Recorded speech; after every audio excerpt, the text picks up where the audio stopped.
We got Pantoja versus Steve Erceg. I feel probably too confident about this one. I'm interested to see what you have to say, but Pantoja, he is the king of controlling time and position. I mean, that is this guy's MO. This dude does gas, but if he can take you down and ride you out, he can be okay. Um, Wins by sub or decision. He's not really a knockout guy.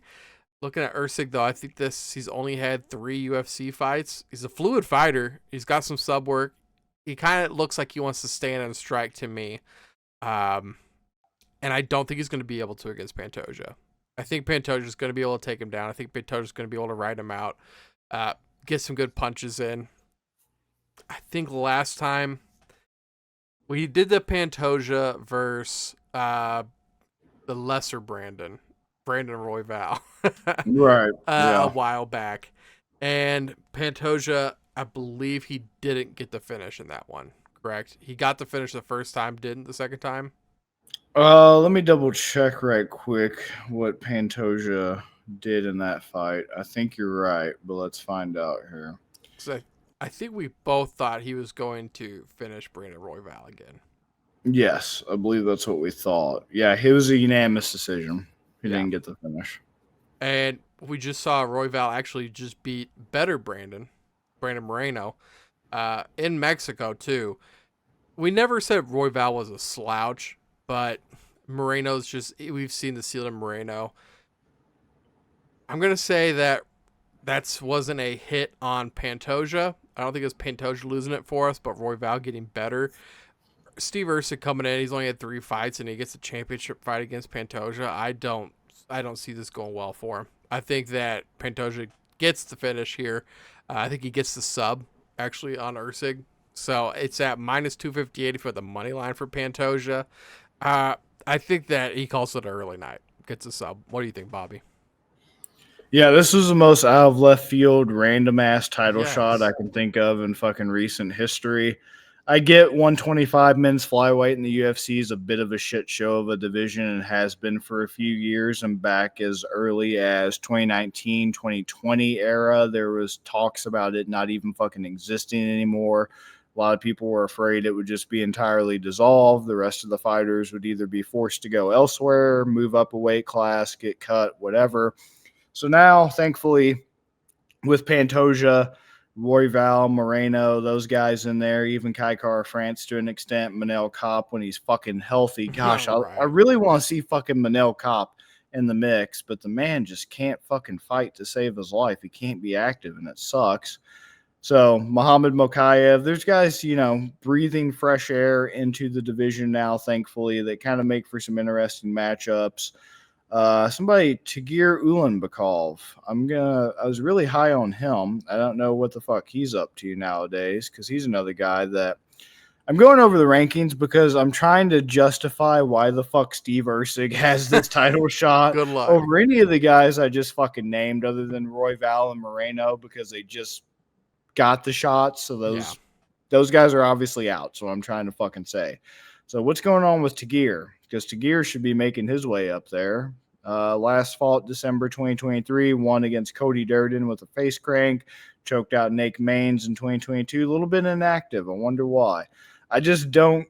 Steve Erceg, I didn't even know was on the roster. It's just all the fucking memes. You've seen it. You know how it's going. It's just so fucking bizarre that he got the title shot off 3 UFC fights. Yeah. And I don't even believe that anybody that he's fucking fought has even been ranked. I have to check that out because I'm just baffled at all the people that could have had the fucking title shot. I mean, I'm usually not a fan of giving guys so early in their career like Mokayev the title shot because he also hasn't had that many fights. But damn, I feel like you could make a better fucking case for him. Oh, I would much rather see that than this versus Erceg. Yeah, so let's see. David Dvorak, that was Erceg's debut. I think he is ranked. Yeah, he's ranked at 14. And then he also beat Matt Schnell. Matt Schnell, are you ranked in the fucking 125 division? You are at 11. All right, I guess that's just how thin the division is. So fine, fair enough, whatever. You got to win over the number, fucking 11 guy and the number 14 guy. Sure, why not? Kai Kara France. That would have been interesting, even though I fucking hate Kai Kara France. I have to be fair there. All right, point is, the only reason why I'm concerned is it's the same shit I've talked about. I like Pantoja personally as a fighter. I like his style. I think he's exciting. His breakdowns that I've read and shit make me a big fan of him. We've covered him quite a bit on the show ad nauseum. The same things concern me that always have. His propensity to stand and bang when he really should be utilizing his grappling or trying to get it to the fucking mat. His cardio, I made an excuse for his cardio in the Moreno fight because they were, I believe, at altitude in Mexico City at one point, or is that the Royval fight? Royval and Moreno were Mexico City. Okay, so yeah, there was a fight that he had in Mexico City where I made the excuse of, okay, well, his cardio shit because it's Mexico City. It's high fucking altitude. It's notorious for that. Fair enough, whatever. He still won. But even, at places that are not necessarily notorious for high altitude, he just seems really gassed, really quick, and like he's just putting himself in sloppy situations that it's like, gosh damn, man, you're blessed with a good chin because that really seems to bail you out sometimes. But it's not exactly like Steve Erceg's that guy that just has that fucking Poetan Alex Pereira touch of death here. I know his last win, he is coming off a one-punch KO of Matt Schnell, but it's Matt Schnell for fuck's sake. So all that to say, yeah. The only thing that the sub part's interesting to me because, like I said, he does need to use his grappling way fucking more than he does. It's just he doesn't, which is what concerns me about the whole sub thing. So the sub would have to be relying, I feel like, on Erceg wanting to take it to the ground because I don't think Pantoja is going to be trying to initiate it. You don't think so? I don't think so. He, like I said, his biggest problem is you watch Pantoja and you scream at the fucking TV for him to shoot a takedown or at least clinch or at least fucking wall install or something. But he just does the wine mom double right hand and it lands and it packs a hell of a fucking punch and it even rocks guys like Davison Figueiredo, but he just refuses. Like Jack Slyke hit the nail on the head. It's the Lamborghini he just keeps in the garage. It's a garage queen. Like he just doesn't drive the motherfucker. It just collects dust. And it's just a shame because you want to see it and it is great and he could rip somebody's fucking leg or ankle off, but I don't know. I don't know how durable Steve Erceg is either is my problem. But you know what? Fuck it. I'll roll with you. If you think it's a sub, I'll go with a sub because money line, it's not where it's at with these odds. No. And I would like sub decision if I knew what it was, but I feel like sub and decision double method, I feel like that's not going to take much off. I feel like we're still going to be pretty high in the negatives.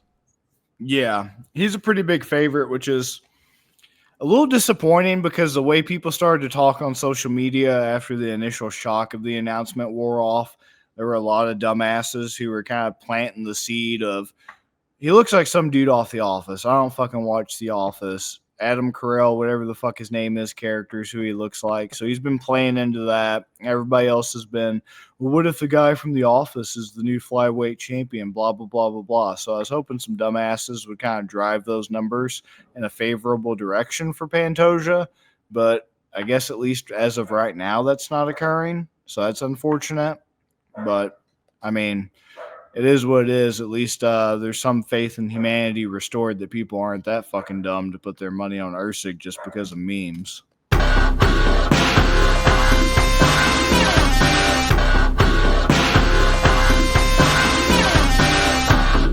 You better start listening to the Better in Green podcast. You will not regret it. Trust me, trust me, trust me. And hey, I'm Dean Blandino. Welcome, welcome, welcome to Better in Green, eh? To Better in Green, eh? To Better in Green, eh? Listening to cash out, that's what it's all about. Come on, let's make cash now. We always on spot and we cover old spot from the bottom to the top, hey. Shout out to Ethan, shout out to Wyatt, shout out to Ben. Welcome, welcome to our podcast, Better in Green.